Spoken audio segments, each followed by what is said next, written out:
Welcome in, guys, to another Walking Dead Road to Survival video. This your boy JustCMTexx. I'm back, and we are getting ready to go over Danny the Manny. This guy is very good. Outlandish TOON. Everybody knows he's been in the game for a while. He's absolutely been slapping and slaughtering teams. So we're gonna go ahead and look at Danny, look at my build, some of the thought processes I have behind Danny, and how you can be able to use him to absolutely make him slap. Now, if you notice, he is at 1440. I definitely have him maxed out. Attack toons you want to have maxed out because they don't have as many buffs and bonuses as the defensive toons. You can kind of get away with not maxing out a defensive toon, but you cannot get away with not maxing out your offensive toon. So you definitely want to max out the offensive toon. Now, Danny is a cutthroat 2 toon. So pretty much whenever this fighter deals damage to a fighter, okay, that is under the effects of a debilitating status, okay, they will deal 100% extra damage. Okay, so when we think of debilitating statuses, what are those type of debilitating statuses? So you want to think of something like stun, confuse, things of that nature, where a toon cannot get any AP or any rush when they are under those effects. So if you deal a debilitating status effect, Danny is going to do an extra 100% damage. Now, when we look at his kit, okay, obviously Danny is a control toon. Okay, control toons are absolutely OP in the game. They are the last of a dying breed. I know damage toons are here, but with so many crit resistance and things of that nature, you know, buff here, buff there, it's really hard to get your damage toons off.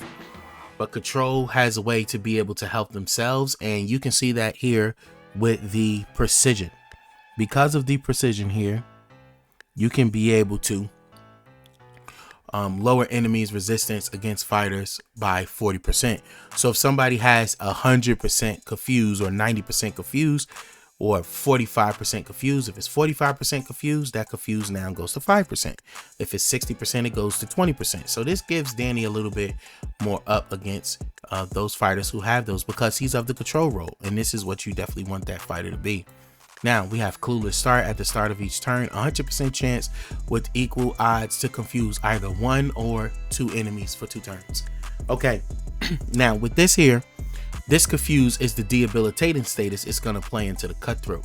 So you kind of want to put him on a team where there can be some debilitating statuses going out, and Danny will be able to capitalize off of that. Now, when attacking, deal 100% damage to all adjacent targets.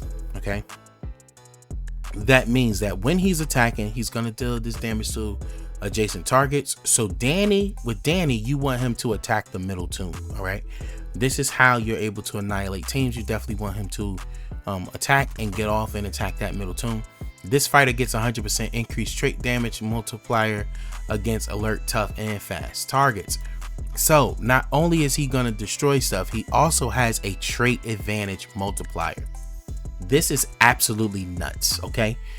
Meaning that he is going to do increased damage versus all traits. Stupid. That's crazy.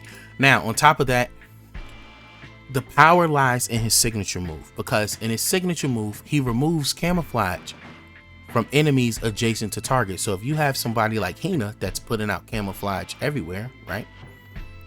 How do you do it? You hit Hina and remove the camouflage from stuff. So that makes 4 attacks against an enemy for 250% damage, dealing a 1000% damage there. Okay, now with that being said, he's going to make those 4 attacks. He is going to annihilate that debilitating status. Is going to be going off, because you know there's debilitation statuses that are going around with stuns and confuse and things of that nature when you put your team and stuff together. So he is going to be doing a lot of damage. And now here, all teammates get absolute defense. So when he rushes, he can kill people and it won't reflect. So if you're playing him on a team that doesn't have, you know, a anniversary Maggie, he still can be very effective on a team that doesn't have it. Maybe you put a Christmas Carol there to kind of help you out when you're doing some of, you know, the attacks in the beginning. Still very risky. You know, you definitely need a guardian shield there, but he is going to do a lot of damage. Now also too, here is his weapon, okay, that improved bonus attacks, plus 45% attack when attacking enemies with more than 35% HP. So pretty much probably your first 2 hits is going to take somebody out because they'll have that more than 35% HP. And he has improved attack damage boost. Attacks deal 35 plus 35 damage and they ignore defensive bonuses. So he is going to be pretty tough. Now, the question we want to look at is, okay, we have Danny. Danny's here. We know what type of, you know, fighter Danny is, how good he really is. Okay, how do we go about modding Danny? All right. Now, when we go back and we look at his skills here, okay, Danny's signature move here. So it says make 4 attacks against the enemy. So this can crit. So you could use a crit set on Danny. All right. Then when you go here and you look at his rush deal damage. So you can use a crit set and that will work perfectly fine. Or you can use a hybrid set. So you want your absolutely best mods on Danny. So here I'm going to go with my attack, that 27% attack. I want him to attack up. Now, I also want Danny to do damage versus the most annoying traits in the game. All right. Since Danny is already an alert toon, he's going to do damage against, you know, strong characters, but he is weak against tough characters. All right. We're not concerned about that. He's already doing damage versus the strong traits. So I could kind of double up here, even though I'm not going to use this. I could double up here with strong to give him even more boost versus strong, or I can go with a different 2 trait advantage. All right. Now remember, he's already has increased traits from his skills as well too, right? So he's definitely going to be doing some more trait damage. So this is just building into that kit, having him as strong as he possibly can be. All right, so we're going to go with attack versus alerts here, and I'm going to go with attack versus strong. Now you can kind of switch this out, do what you want here. You can also go with crit mod here.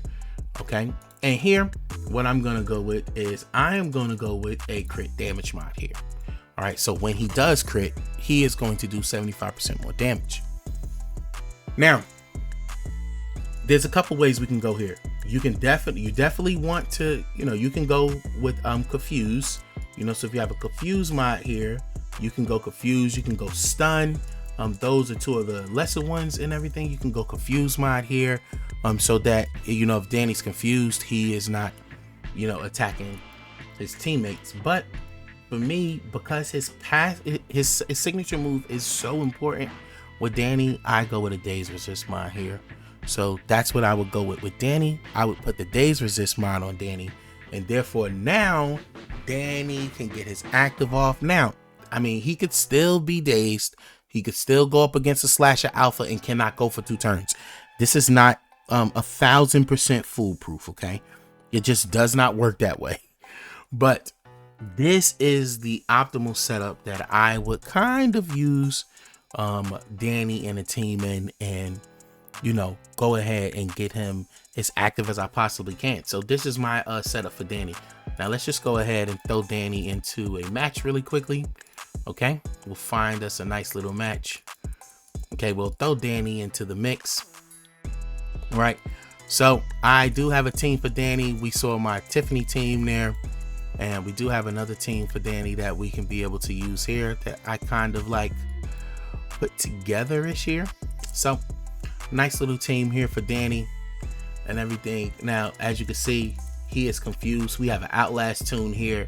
We also have a Vengeance toon here. We have a Guardian toon here as well too. Bodyguard toon, which, you know, and then we have Krista here, which is resilient, and we have Ezekiel as our leader. Now, typically with Danny, you just want to attack the middle toon because it's going to do that splash damage, as you can see here, and be able to take out people as much as possible there. So then we'll go here, protect the Mercer, and then that maim should kick in and he should be decapped. But as you can see, he is revived because, you know, that Outlast toon there, and we can still just go here and kind of finish them off, and you can be able to pretty much take out any team with the setup here. So there you go. That is a nice setup that you can be able to use there with Danny. Once again, try it out. Let me see how it works. Let me know if you guys like videos like this down in the comment. And if there's another tune you would like a build guide for in this build series, let me know. We'll build them out. This your boy JustCMTexx. Hit that like, subscribe, notification bell, man. Peace.